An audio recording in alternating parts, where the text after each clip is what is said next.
Hey guys, how's it going? Baydog here, coming at you with a nice Resident Evil 2 Remake review. Hopefully you guys are having a good one and all that jazz. So for this Resident Evil 2 review, we are going to cover my rating for the game, the story, the gameplay, the good and the bad, the length of the game, and should you buy it. Also, one thing that I have to say for this review is I'm just going to be sticking strictly to the main story and focusing on the story of Leon Kennedy. In the future, obviously, I will have a review of Claire's story, but now that we went ahead and went over what we are going to be covering for this review, let's go ahead and cover my rating for the game. The rating that I would give Resident Evil 2 is a solid 9 out of 10. There are a lot of positives with this game, and of course, we are going to go way more in depth with those positives later in the video, but let's just cover some general highlights on why I think Resident Evil 2 is a solid 9 out of 10. I thought the story was actually pretty good, and again, I know we're only covering the Leon playthrough, but I thought Leon's story was actually quite good. Another big positive is that this game encourages multiple playthroughs, so like I said, you have the option to play as either Leon Kennedy or Claire Redfield. So this gives you a really big incentive to play the game again as a different character and experience the other character story. Once again, we will do another review on Claire Redfield's story in the future. I think the scares are actually done really well in Resident Evil 2, and the game provides you with a really good mixture of scares and combat. Obviously, we have a lot to cover, but these are just some of the positives, but let's go ahead and cover the story of Resident Evil 2 from Leon's perspective.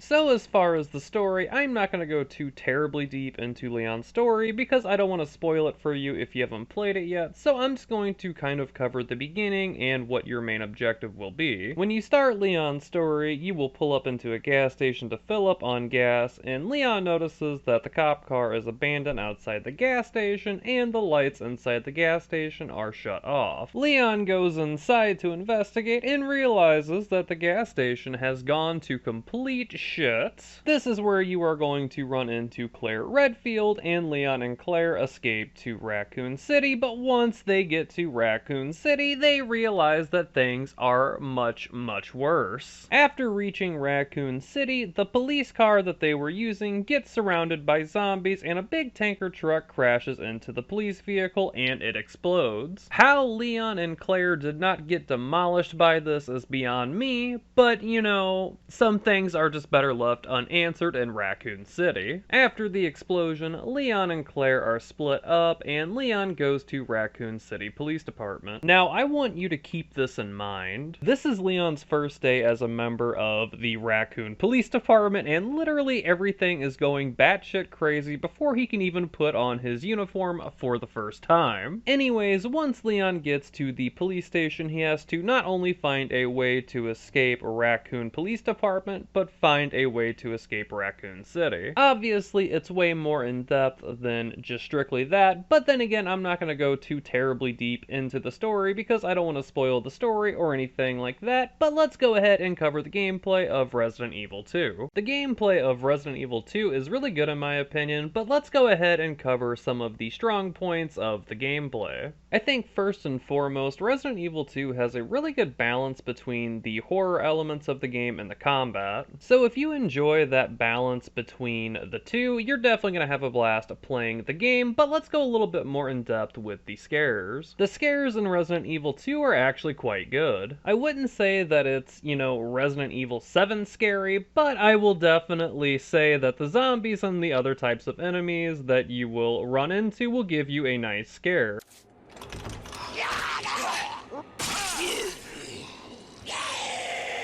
You're gonna have these types of situations happen to you quite often, especially if you don't board up the windows, which we will get into here in a second. Another scary thing that you're going to encounter when playing this game is this big, beautiful bastard here.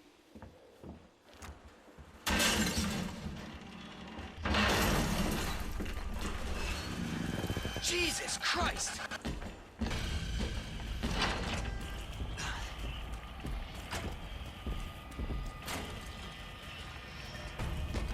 Jesus.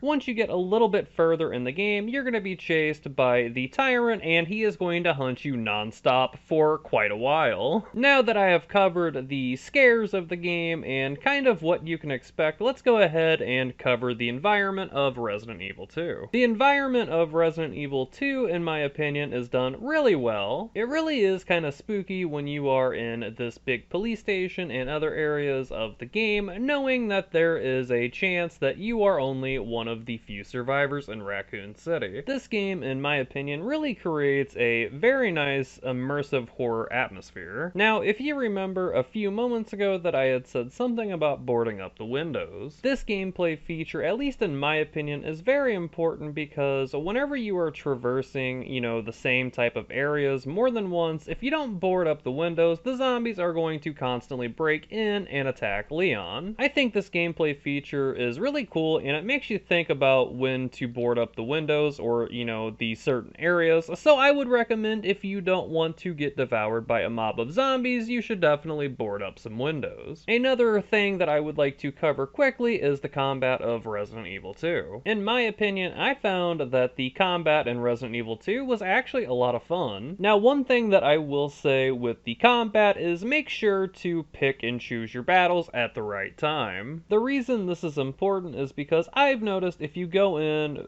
very aggressive, or if you go in guns blazing like how I did on this playthrough, you're not going to have a lot of ammo when you need it. And trust me, it can actually get quite spooky when you don't have any ammo and all you have is Leon's survival knife. Another big part of the gameplay that we need to kind of cover is the inventory management. Now, this is something you're going to find in most, if not all, Resident Evil titles, and it's very crucial to Resident Evil 2. Now, if you're coming from something like RE7 or RE8, obviously you have to keep an eye on your inventory, but it's not super important as it is in this game. So you can pick up these pouches that you will find as you play the game that will increase Leon's inventory capacity. But keep in mind, you're going to be dealing with bigger items at times that are going to take up a lot of your inventory space, especially whenever you are progressing through the game. Now, this is not a bad thing by any means, but I wanted to point this out because you're going to have to really keep an eye on your inventory and make sure to carry, only necessary items. So whenever you get to a save point, make sure that you,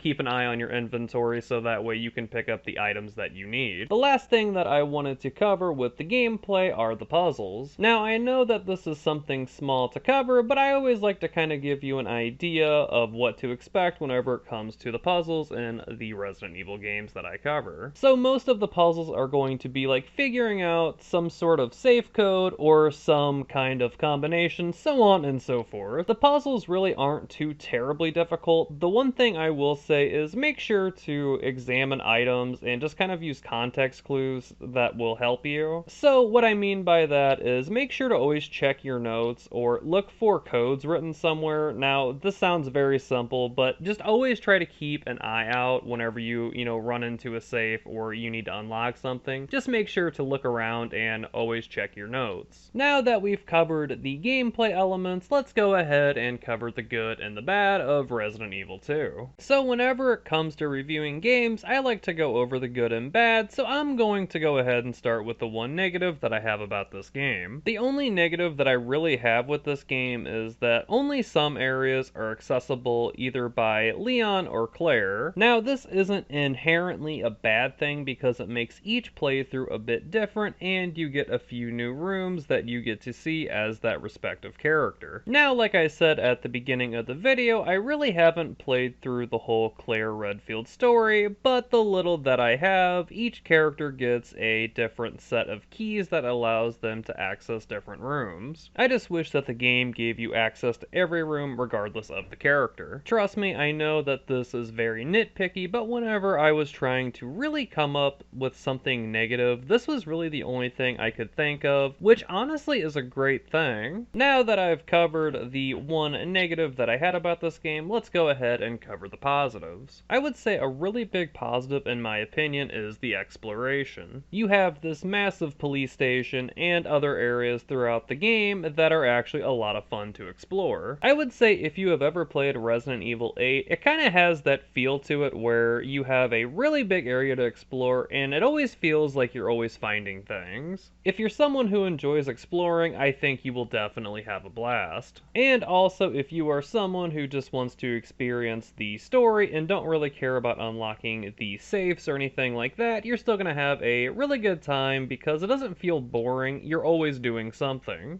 The story, in my opinion, at least from the Leon perspective, is actually really good and it's really solid. I thought it was very interesting and it gave you a lot of insight on all of the crazy shit that was going on in Raccoon City, but again, I'm not going to go too terribly deep into it because I don't want to spoil the story or anything like that. I personally think that you should experience it yourself rather than me constantly rambling on about it.